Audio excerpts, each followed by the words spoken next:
Ronnie, how are you? I'm so hyped to chat with you, man. Hey, thanks for speaking to me. Yeah, of course. It was really cool to see you in this film. Of course, Like, your voice and is just so recognizable. You've done a in a good way, in a good way. yeah. You've done a lot of things. You've done the live action, the stand up. What's kind of something surprising about voice acting that maybe people might not realize? Oh, that's a really good question.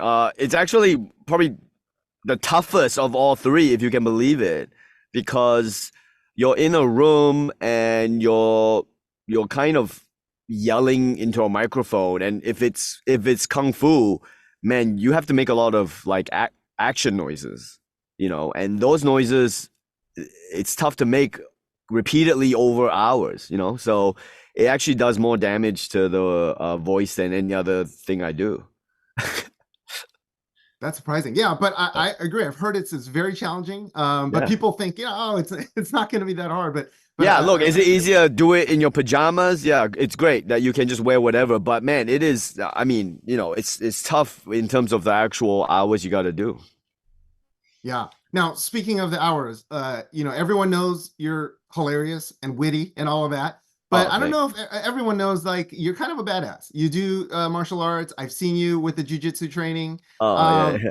might we see you in like an action role in any time soon?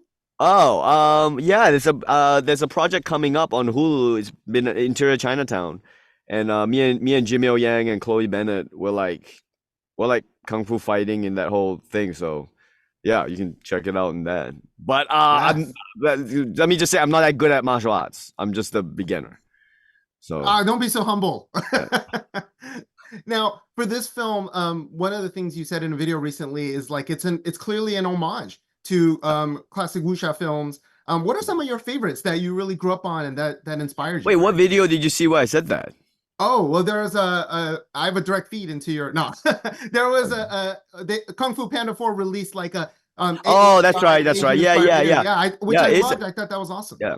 So I mean, I think the to answer your question, the modern classics, I keep going back to Crushing Tiger, Hidden Dragon as something that's very rewatchable and shot beautifully, and just the choreography, Yuan Warping is, just a genius. So that I think, for me, that's something I hold up. I love all the Jet Li, Hong Fei Hong, Once Upon a Time in China stuff. Obviously, I mean, Jackie Chan goes out saying. But I think Stephen Chow does a really good job. Zhou Xingsi does a really good job of like parodying wuxia, but then also actually doing it. So I think that's a fun meta commentary on the genre. Yeah, those are some of my favorites. Yeah, those are amazing, of course. And I like what you talked about that, like the parodying, but it's actually doing it. And I feel like this Kung Fu Panda franchise is kind of like that, right? It has these like authentic moments, but it's hilarious and obviously appealing to kids.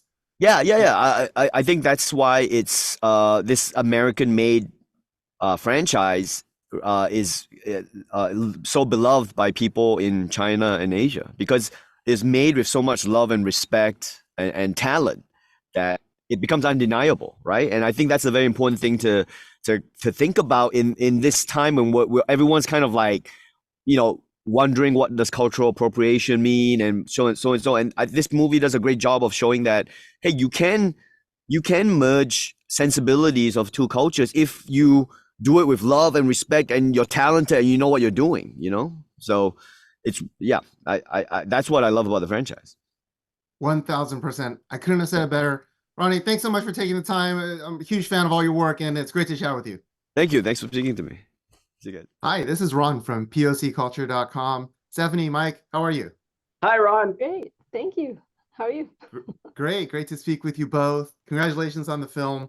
It was just visually, especially, really, really fun and beautiful, and I appreciated it. Stephanie, my first question is for you. In a recent video, I really enjoyed your comment about how you were able to share kind of your background and you taught mahjong to the animators. How much fun was it to not just share your culture on screen, but like with your colleagues? And what other things did you get to teach them or share with them? Oh yeah. Well, with the mahjong thing, it started off really small. I invited like three people because I was like, we need to get this accurate. It needs to look right. It can't just be the tiles thrown together because we Asian people we play it a lot, and like if it looks wrong, it's going to be really wrong. So I was like, we need to make it look right, and so I invited these three people, and it blew up to like 50 people came, and I was just like, I can't possibly show 50 people, just standing around me. So I had everyone, get a chance to like play, and I was like, okay, some people will have to team up because we can't do like 15 rounds, but you'll have to help each other out. You're gonna have to here's like what's it called, like a little cheat card, but like here's 1 through 9. These are what the characters are for those characters. And it was just so much fun because there's so many rules to the game. I was like, I don't know how I want to explain all this and also have everyone have fun, but then people really got into it. I think I think mahjong is probably a dangerous game because it is very addictive, like once you get used to it, right? So Yeah, a lot of our artists are in rehab now for gambling. yeah, they are. Yeah. But it got super competitive. It was really heated, and then when I think it was one of the animators who won. I think it was Gonzo who won.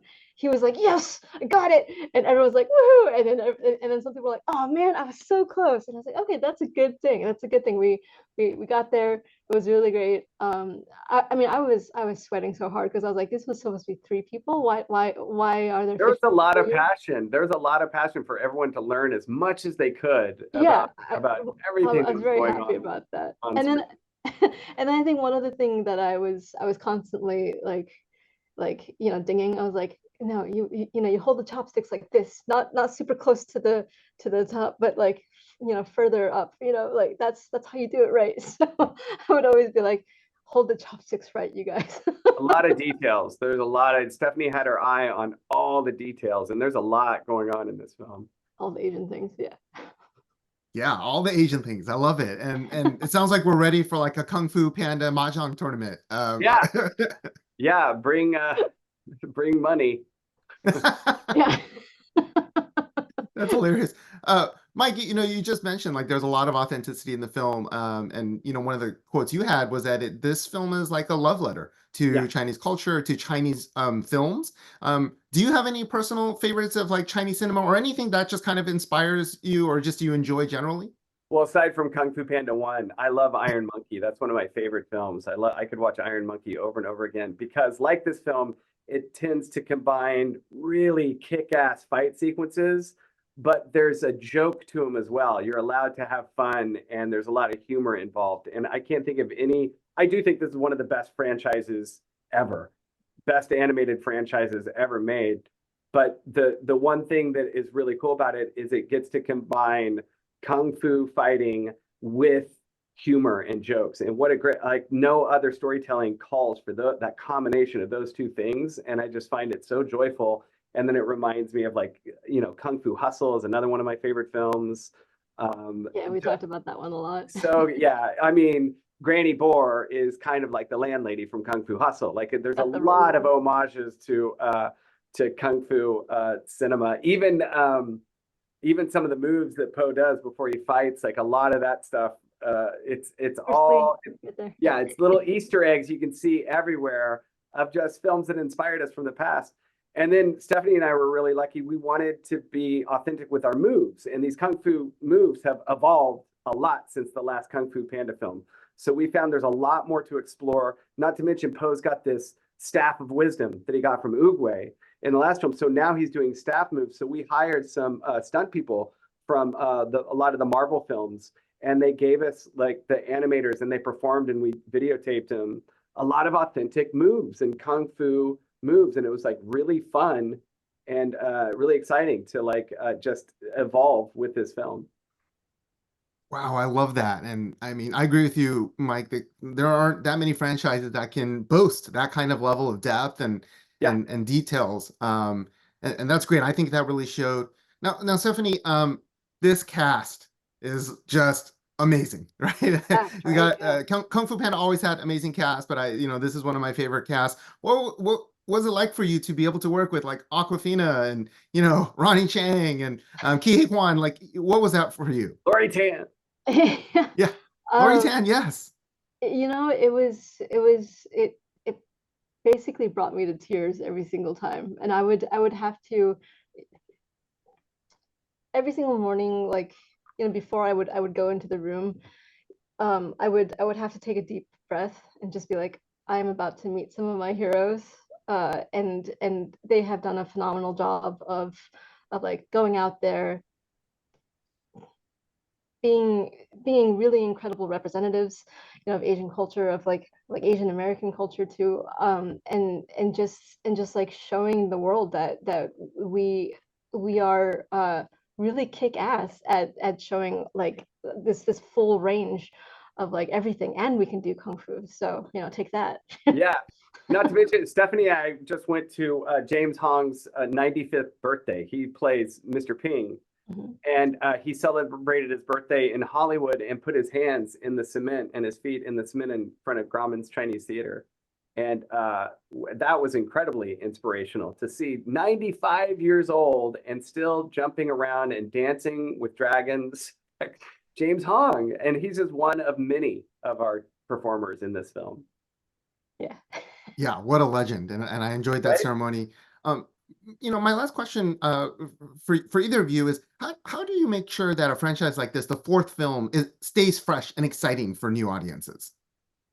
Like, I think it's the villain. I just think this franchise has created the best villains of all time, like I said. And it's like when we made this one, we're like, what is going to be the greatest villain? This is going to be possibly Poe's last big dragon warrior adventure.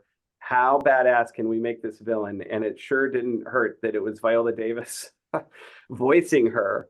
And we did it. It was a challenge, but I think like everyone worked so hard to make this the best, biggest story to see on the screen. And Ron, that's why we're so happy that you helped us promote it. We made this for people to see in the theater. Like we designed the sound, the visuals. I'm sure you saw all the detail in there.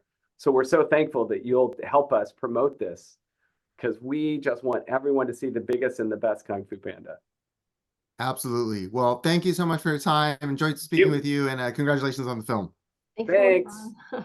Hi, this is Ron from POCculture.com. James, Lori, great to speak with you both. I feel like I should bow in Hi. honor of you. How are you? Happy New Year. Yeah. Happy New Year to you both. I hope the Year of the Dragon is treating you well. James, I'm going to start with you. Happy belated birthday. Ron, what organization are you from? From POC Culture. It's outlet that celebrates diversity in pop culture. Oh, People of color. That's right. POC. Okay. Yes. Now let me hear your question. Absolutely. Well, I just wanted to say a happy belated birthday. Enjoyed your hand and footprint ceremony. But you've been in part of this franchise since the beginning. And I would just want to hear what makes this franchise so much fun for you. How can anybody help it? When you see number 1, 2, and 3, you're looking forward to number 4, and I did. I said, "Gee, how come it took almost 10 years between 3 and 4? Yeah, they better not wait for 10 years from 4 to 5 because I may not be around. However, if I do, we'll have a big celebration at my 100th birthday. Okay." We'll really then have duck and roast duck and dim sum, dumpling and all that stuff. But for me, how can you say anything about what is it like to do Mr. Ping? You live with that character for so long, and for all these years, I'm probably the only guy that has been through all the whole movie series and the TV series and even the announcement at the amusement parks. So Mr. Ping is me, and I am Mr. Ping. It has become that much of my life. I can't explain to you. It has grown into my being in a sense. So I'm very happy to be a part of this wonderful adventure. That's wonderful. And we need many more to come, whether it's 10 years or beyond, hopefully. Lori, recently there was a video where you talked about how you add a little bit of Asian flair into your character. You make sure it's aya and things like that. How much fun was it to be able to infuse that authenticity? And also just what other things did you do to add that little bit of flair? Oh, I was in a series for 3 seasons where I got to add a little bit of the Chinese that I grew up with. And so this one, I just wanted to make sure there was just a little bit of Chinese, if it wasn't spoken by any other character, let me just add this in, you know, uh, just for posterity or whatever. I'm very proud to be Asian. I'm very proud to be in this production. And I look forward to seeing it finally. Yes, definitely. And I have to say, I love this franchise, but this is probably the most Asian of all the Kung Fu Pandas. Yeah. And James, we mentioned, recently you were honored with your hand and footprint ceremony in Hollywood, and there was so many within the Asian acting community that came out to support you. Like, how does it feel to just get that love and support from those around you? Well, first I have to thank DreamWorks and Universal for sponsoring it, and for the TCL Chinese Theater to grant me that little plot of land, because as I said, when I first came to Hollywood in 1953, I immediately went to the Chinese theater. At that time, it was Grauman's Chinese Theater, and I put my foot in all those big celebrities. I said, wow, was it like to even be maybe part of this? I never thought I would be, planting my footprints and handprint on that sidewalk. It's amazing.